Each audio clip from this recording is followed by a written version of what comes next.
I love Doctor Who. For a show about a centuries-old alien who travels in time in a police box, it's fittingly imaginative, clever, and really dang weird.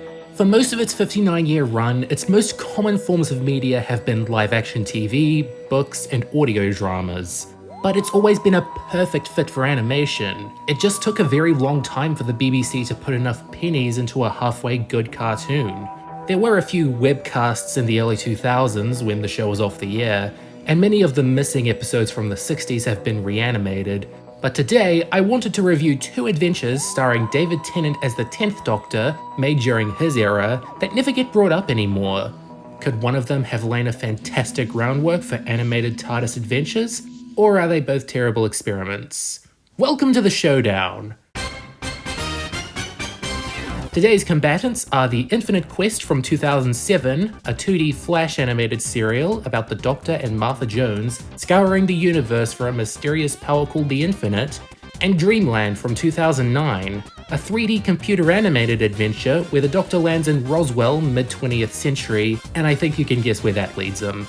Both were mildly popular in their time, but easily overshadowed by the main series.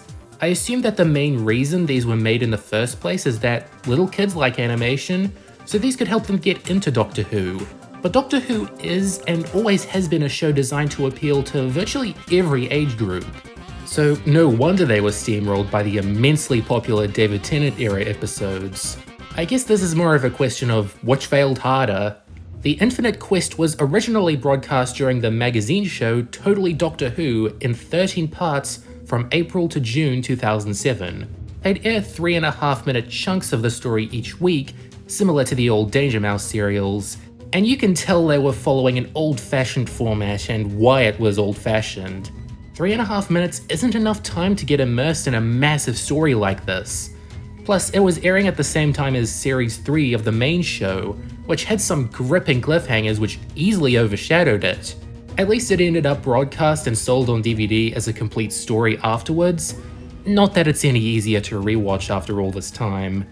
The Doctor and Martha land in a spaceship manned by a guy named Balthazar and his captive robotic bird, Core, who are orbiting the Earth with the intention of using a plasma field to turn all carbon-based life forms into diamonds. I'd say this is especially surreal to amuse the kids, but this is the same franchise that's given us landmines that turn you into trees. The Doctor's able to foil his plans and entrusts Core to send him off to jail, but upon another trip in the TARDIS to the planet Feros in the future, they find a much older Core who gives Martha a brooch.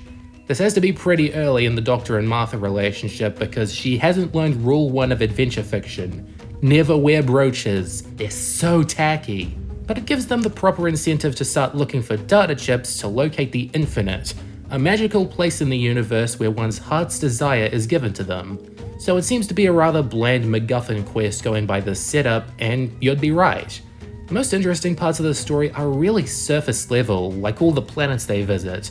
The one I saw the most value in was Bukon, because of its design as a dystopian world addicted to fossil fuels, and its subsequent effect on its environment. Oil rigs? Hang on, they still need oil in the future. It ran out on Earth. The corporations went drilling elsewhere. But when it turns into something about pirates, I lose interest because this crew isn't very interesting. Mars my least favorite planet, because despite Ulysses Meregrass being somewhat more engaging and the green lighting being very captivating, I didn't find the Queen or her Empire of Dung to be all that enthralling.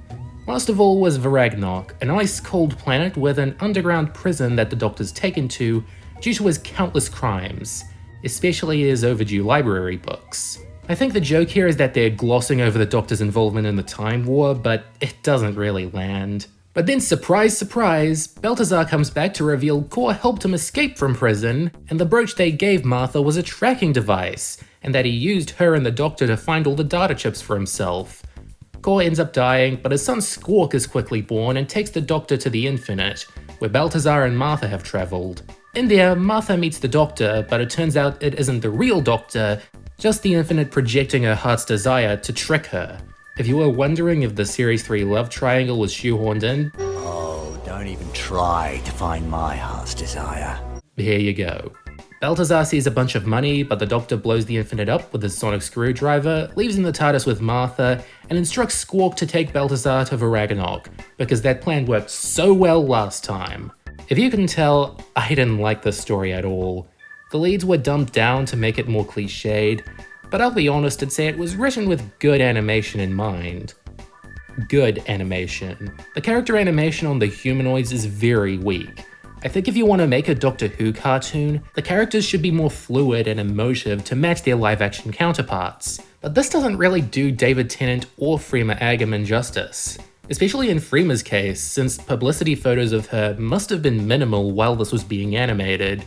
I can't help but look at a scene where they're bantering and moving about, and think it would leave more of an impact if it was acted out in live action. Now, give me a number between 0 and 99. 45. And another. 72? Another. 3. What is this, galactic lorry? Destination setting. It just makes this rotoscoped silhouette of the Doctor running in the end all the more jarring and funny. Why I think this story was ultimately a decent fit for animation was all of the creature designs. The new series was technically better at realizing fantasy creatures than the classic era, but the CGI on most of them in the first 4 seasons has aged very poorly. Characters like Maregrass and the Queen don't look so out of place in a full-on cartoon, and it would have been easier to bring all these planets to life at once in this form than in live action. I especially like the designs of Kor and Squawk. They might be my favorite characters, as sad as that is to say. I'm sorry. It's the gold, see? He promised me all the gold I could eat. The Infinite Quest is pretty bad all around though. It had ambition, but was ultimately a lazy story with uncanny animation, and only wanted to appeal to kids. Kids love cartoons, but by this point they also love Doctor Who again too. 2 years later, Dreamland was also serialized, though released at a much quicker rate on the BBC Red Button service through November 2009, towards the end of Series 4. Shut up, these are Series 4. What cemented this as a higher profile production was the use of computer animation, and stylized too, in hopes it didn't age as quickly. And its story starts with an alien spaceship crash landing in Roswell in 1947 and... Oh, that's it? Okay then. It's 1958 now, and the Doctor's landed at a nearby diner to grab a bowl of chili when he notices an alien device on the table. He activates it, and the diner's immediately ambushed by men in black. The Doctor, the waitress Cassie, and a patron Jimmy are able to avoid capture, but then confront a Viperox. Here they establish it has sensitive hearing. Remember that, it's going to be on the test. They're arrested anyway and taken to Area 51 to have their minds wiped of these suspicious encounters. Oh yeah, and their whole lives too. So it seems Colonel Stark over here isn't very nice for an Area 51 officer. You can't do this, so help me, I'm gonna tell the president. Little lady, in 10 minutes you won't know who the president is. You won't know who you are. They escape because the Doctor's skinnier than ever, and while navigating the corridors to find an escape, they come across a captive alien, and Jimmy's taken to an underground Viperox hive. So 2 alien life forms have made their presence known in Roswell, with one of them having the upper hand in numbers. But Casey attacks them before the Doctor can get any information out of them. Good to know this place has been established, only to never be revisited. Up on the surface, we meet Jimmy's father, Night Eagle, after he takes out the men in black, who turn out to be robots, and he takes them to another alien he found called Ravesh, who's the same species as the one in captivity, and reveals he and his friend Saruba were part of a war with the Viperox, and on the losing side, almost wiped out.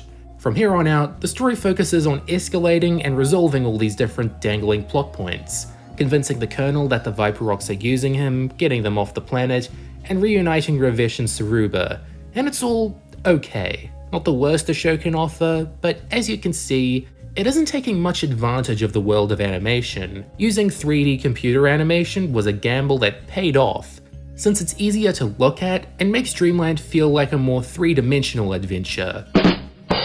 But again, it feels way too stiff and unemotive for a sci-fi adventure. The humans move like Barbie dolls, with dynamic poses few and far between. The environments feel a little colourful and lived in, but I don't think setting an animated special on Earth was very efficient. Especially since this came out the same year as Planet of the Dead, another desert-centric special. They could have made places you couldn't possibly accomplish in live action, and not need to worry as much about stiff movements on the humanoids if they could make cool designs for the aliens. As is, the Viperox and little grey Martian folks look rather standard, but I got a little excited again when they briefly introduced a blue alien brain.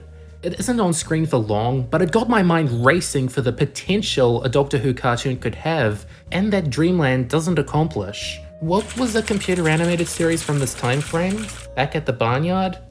Well, here's the first time I'm ever gonna say Back at the Barnyard looks better than Doctor Who. My least favourite characters in this were the companions, Cassie and Jimmy. Their presence didn't amount to much besides causing some problems in the first half, and Jimmy's father, Night Eagle, has more of a reason to be here. Georgia Moffat's American accent also isn't very good. It just turns on and off whenever it feels like it. My mom, she used to run this place, thought it would bring in the tourists. Like they don't know a piece of junk when they see it. The Doctor is alright here. Reliably clever, cheeky, and striving to be peaceful.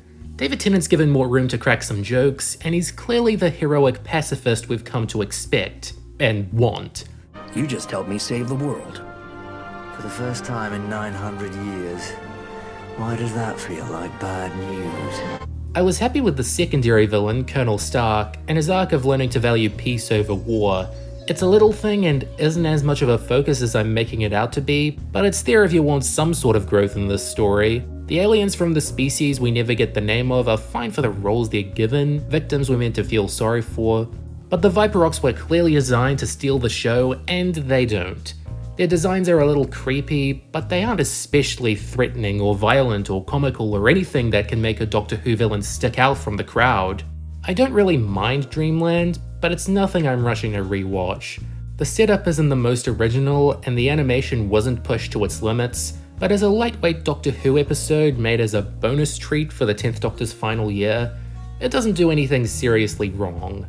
And that's why I consider it the better of the two animated adventures. The Infinite Quest does more with the power of animation, but the format it was made to be first shown in killed it in the end. Dreamland is very average Who fare, but the format it was made in was never a detriment to the story or characters. It's pretty clear that Russell T Davies didn't give as much input into these animated projects as he did the main show and live-action spin-offs, but they proved Doctor Who had more opportunities waiting for it in the future.